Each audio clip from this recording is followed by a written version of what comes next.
We're here with the entire cast of Lend Me A Tenor. They've been kind enough to assemble on a Wednesday afternoon to tell us a little bit about the play, and I'll just hand it over to you guys. Could you start by just describing what this is about, please? Well, I'll give it a shot. It's a play about a man who runs an opera company, and if everyone would just participate and do what he says, everything would be just fine. Actually, it's a play about a world-famous opera star who gets invited to Cleveland, Tito to make his American debut for their, I don't know, 10th anniversary, something like that, to sing Otello, Verdi's preeminent role for tenor. You could really say it's more about, Tito Morelli's wife, Maria, and all she's been through, dealing with him and his fame and his womanizing and her ways, fabulous life. And his health, and it's been very difficult for her, so it's about their relationship, really. Actually, it's about a girl named Maggie whose father runs an opera company in Cleveland in 1937, and it's really a love story. It's really beautiful. It's a beautiful love story. It's about a soprano named Diana and her struggle with men and with her career, because that's what's important in life. It's about a bellhop. Anything else? Some champagne? No. About a bad bellhop. All right. Well, thank you for that. Clearly there might be a little bit of misconceptions, but can we hear? No, you could say that it's all about all those things. Yeah. You would be wrong, but you could say that. All right, so let's just start over. What is this play really about?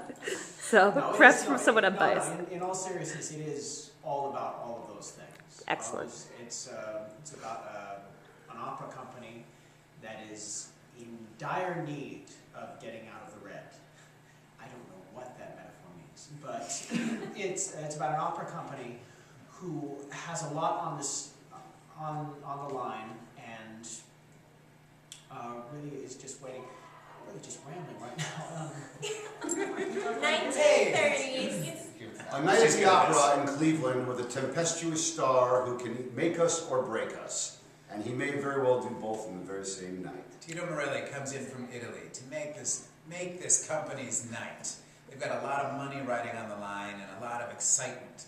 I, however, as the opera star, have some issues with my wife, with womanizing, with maybe some drink here and there, and just staying healthy on the road.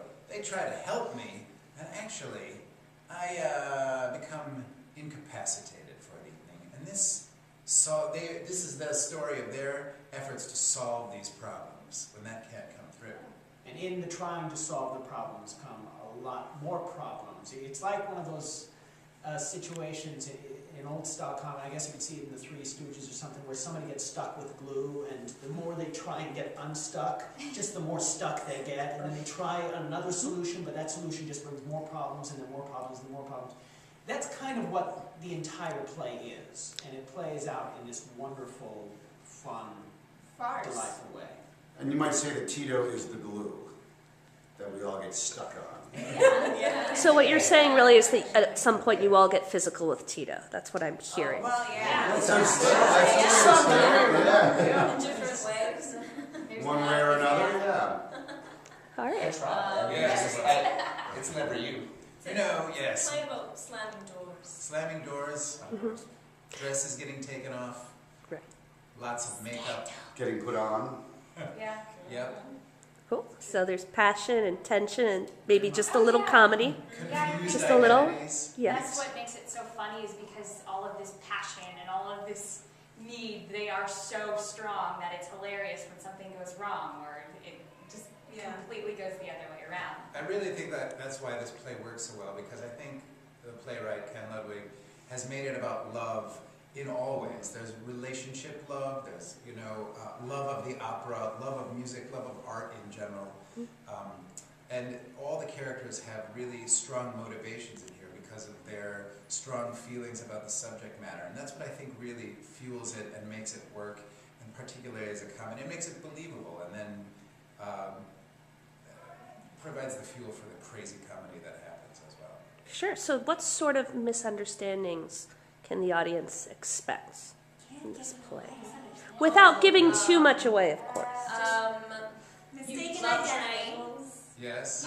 Misunderstandings between spouses. Simple misunderstandings like the language barrier. Barrier. Lots of fun wordplay with Italians trying to communicate with primary English speakers and so forth. There's many funny, wonderful scenes where one character will be talking about something, but the other character takes it to mean something completely different, which Innuendo. throws them way out of whack. And it's Sure. So Wordplay.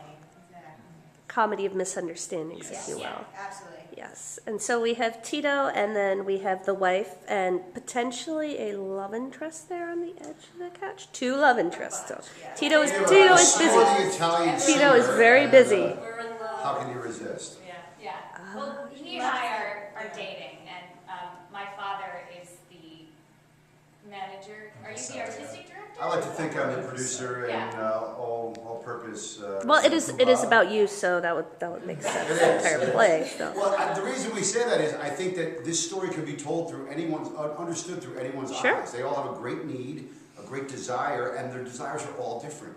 So, like, if Contradictory. they are, and very often because they all want something so desperately, they're bound to clash, and they're all going to fight to get what they want. No one gives up on what their need is. So it's just conflict and just really funny stuff is a byproduct of that. But really, it has absolutely nothing to do with real-life arts organizations, because this particular group of people each individual is completely self-absorbed.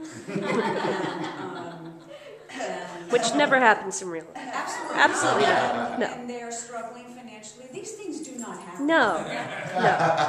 Completely. I mean, it's amazing that it's yes. The levels of plausibility when it gets into that. It certainly sounds like that. Yes. Actually, I think that's been kind of, I think we commented that early on in the rehearsal process because it's a farce and therefore farcical. But like as we were rehearsing it, all of a sudden we started noticing all these like farcical things in our own lives, like, and you just realize how like ridiculous life really is. But just there's no one watching it. Right. Oh, necessarily. So you think. So you think. Sure. So there's a lot of art imitating life, but then life also imitating art, and vice versa. And with any good comedy, and particularly farce, you're going to have doors, lots of doors, opening and closing and slamming of doors. You're going to have mistaken identity, and you're going to have an extreme comedy based on truth, which is why it rings, Sure. why we can buy it. Absolutely. And let's talk a little about that mistaken identity. So Tito comes in and then is incapacitated. And where do we take it from there in terms of the performance? Well, I guess that since no one's really ever met me, they decide to set up Max, who is basically said that he knows all the part. He can do the whole role of Othello. And to not lose $50,000, Mr. Impresario over here decides that's a pretty good plan no matter what. So they pressure him into it, but they feel like they can get away with it because no one's ever met me, and they can make him up and put a big wig on him and like just keep him out of view, and that they should be safe in that way. So everyone does buy it. But then once he wakes up, he's going to watch problems. Spoiler alert! Oh. You can edit that out. That's fine. That's fine. It was a very small one, so yes. Good job, Katie. We live in an age of spoiler alerts, and where mistaken identity is harder to happen. So Hashtag. yes, It's bound to happen. yes. You figured it out anyway. It's Yeah. only the first act. It's bound to. I know I'm keeping all of my roles secret. I just want to talk. They're not, that's the whole. It's very secretive. It's, I love it. It's actually You know. a play with Bellhop. large plot twists. Sure. This guy. Well, I like to think of it also as like this one night is the night where everybody's goal is within reach.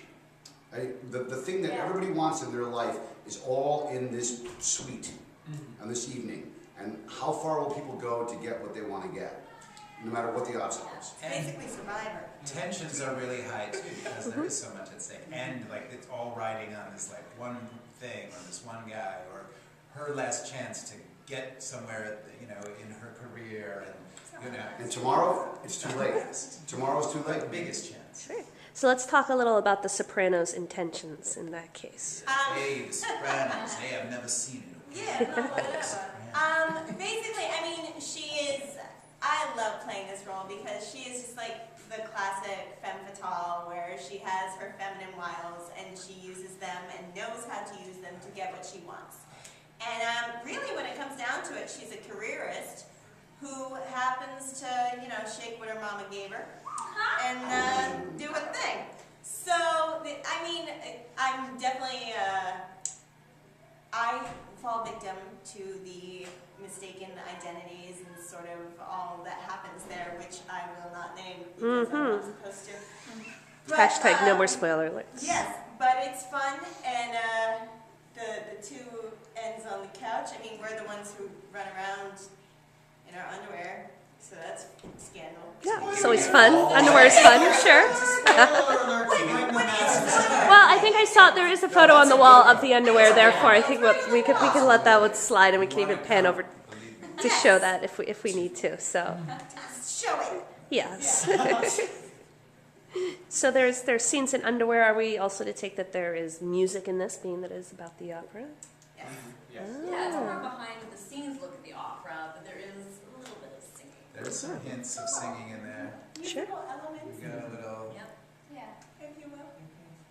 And how many of you actually break into song? 1, 2, 3, 3. The soprano doesn't sing. The soprano does not sing. No. No. No. Okay. And does anyone want to sing now to give a preview? Not to put anyone terribly on the spot, but not that everyone's looking at you either. I didn't warm up yet. Caveat. Fine. Should I do what I do? Yeah. Do what you do. Do what I do. Please. Do your thing, honey. Okay. Largo, back della città, largo, la la la la la la la la la.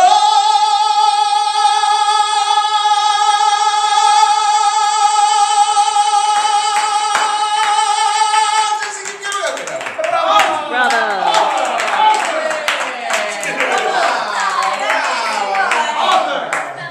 They think just because my name's Corrado Alicata, they can speak to me in Italian. I don't know where. Very impressive. Sing the DOK. Yeah. But when you Do it the first one. Yeah. Just it melts my heart every time. Okay, this is like one of my. You'd like it now? All right.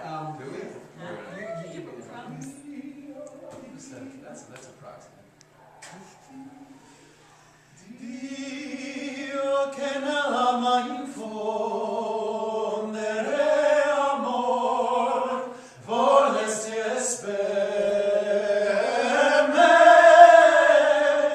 desio non coraggio, accendere tu lei di libertà, desio accende nel cor tu lei.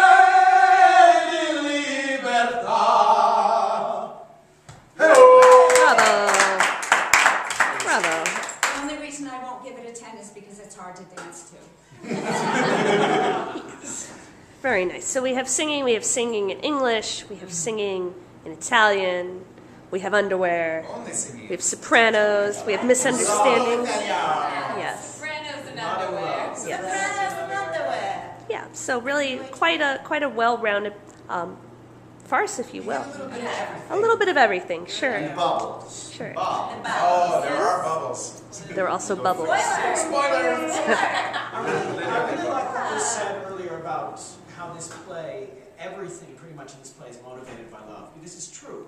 Everybody is motivated by, I mean, Maggie is motivated by love of music, and Max is motivated by his hopeless devotion and love to Maggie, and the Soprano is her love of her career, of her craft. The Bellhop, her love, everyone, whatever. I'm not going to speak for other characters, but like, Love of it money. really is like, everything, that is what drives everything in the play, and what makes us so crazy enough to do the crazy, ridiculous things, like hiding in closets or pretending to be somebody else. It's wonderful. Passionate people. Yeah. And love is the highest stake that you can have. Yes. Because it's the Well most said. human, it's the most accessible, and it literally applies to everything that we do when we do it at our strongest. So. Well, we can say it really is a love story.